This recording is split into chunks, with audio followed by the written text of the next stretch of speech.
안녕하세요. 좋은행정사 공인중개사 사무소입니다. 방문을 환영합니다. 이번 글에서는 주택임대차 보호법 및 상가건물 임대차 보호법에서 규정하고 있는 보증금을 월세로 전환할 시 그 전환 비율에 대해서 알아보고, 그 다음에 월세를 또 보증금으로 전환할 때 그 전환 비율에 대해서도 살펴보도록 하겠습니다. 주택임대차보호법상 보증금의 월세 전환 비율. 이 규정은 주택임대차보호법 제7조의 2 월 차임 전환 시 산정률의 제한이라는 제목으로 규정되어 있습니다. 은행법에 따른 은행에서 적용하는 대출금리와 해당 지역의 경제적 여건 등을 고려하여 대통령령으로 정하는 비율, 대통령령으로 정하는 비율은 연 10%인데요. 그리고 한국은행에서 공시한 기준금리 2024년 기준 3.5%인데요. 수시로 변동될 수 있습니다.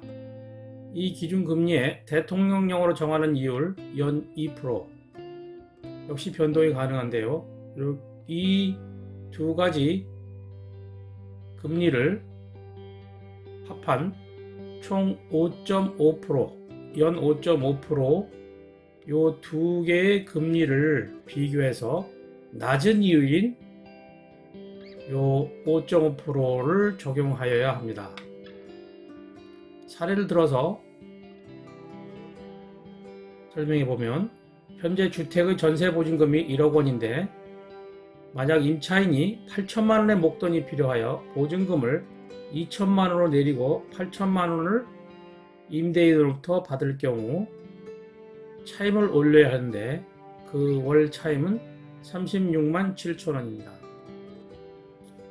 계산 산식은 1억 원에서 2천만 원을 빼고 2천만 원은 보증금으로 넣고 8천만 원을 다시 받아올 때 이 8천만 원에 연 이 5.5%를 적용한다는 말입니다. 10%가 아니라 낮은 비율인 연 5.5%를 적용하면 연 440만 원을 내야 하는데, 월세로 환산하면, 월 기준으로 환산하면 440만 원 나누기 12개월에서 36만 6천 원.66.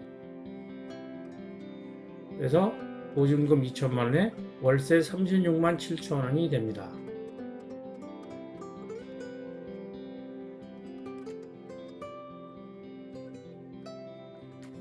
상가건물 임대차 보호법상 보증금의 월세 전환 비율입니다. 상가건물 임대차 보호법 제12조 조문 제목이 월 차임 전환 시 산정률의 제한인데요.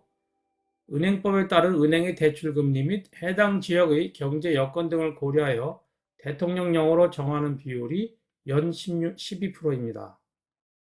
한국은행에서 공시한 기준금리 연 3.5%에 대통령령으로 정하는 배수를 곱한 비율 이 4.5배를 곱하여 나온 비율이 15.75%, 연 15.75%입니다.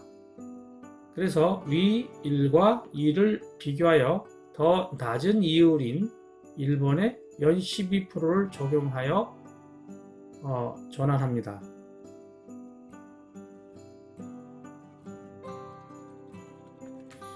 사례를 들어서 설명해 보면, 현재 상가의 전세 보증금이 5천만 원에 월 차임이 100만 원인데 만약 임차인이 2천만 원의 목돈이 필요하여 보증금을 3천만 원으로 내리고 월세를 더 올릴 경우 월 차임은 120만 원이 됩니다.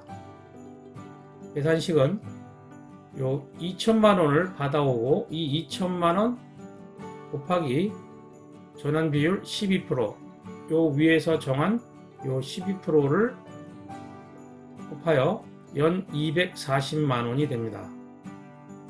월 기준으로 환산하면 240만 원 나누기 12 해서 월세가 20만 원을 더 내서 기존에 보증금 5천만 원이었던 것이 3천만 원을 내리고 월세는 100만원에서 120만원, 기존 100만원에서 20만원을 더 더해서 120만원을 냅니다. 금리는 계속 상승해서 2024년 현재 한국은행에서 공시한 기준금리는 연 3.5%입니다. 임대차 보호법상의 보증금의 월세 전환 비율 규정을 살펴보면 금리가 오르는 것과 연동하여 월세도 올라가는 방식으로 규정되어 있습니다. 보증금을 월세로 전환하는 비율은 규정되어 있으나 월세를 보증금으로 전환하는 비율은 규정되어 있지 않습니다. 그래서 실무상 월세는 주변의 임대료 수준에 맞추어 임대인이 인상하는 것이 일반적인데 월세를 보증금으로 전환하는 비율은 지역에 따라 약간씩 차이가 있지만 연 6%에서 약 8%의 수익률이 일반적인 것 같습니다. 연 6%의 수익률이라면 풀어서 설명하면 월세 5만원을 보증금으로 전환하면 1000만원으로 환산이 됩니다. 즉 1000만원 곱하기 6%는 60만원, 연 60만원이고 이를 12로 나누면 월 5만원이 되는 것입니다. 만약 월세를 20만원 낮추고 보증금을 올린다면 보증금을 4천만원 지역해 줘야 하겠지요. 이상 주택임대차보호법 및 상가건물 임대차보호법에서 규정하고 있는 보증금을 월세로 전환 시 그 전환 비율에 대하여 알아보았습니다. 감사합니다.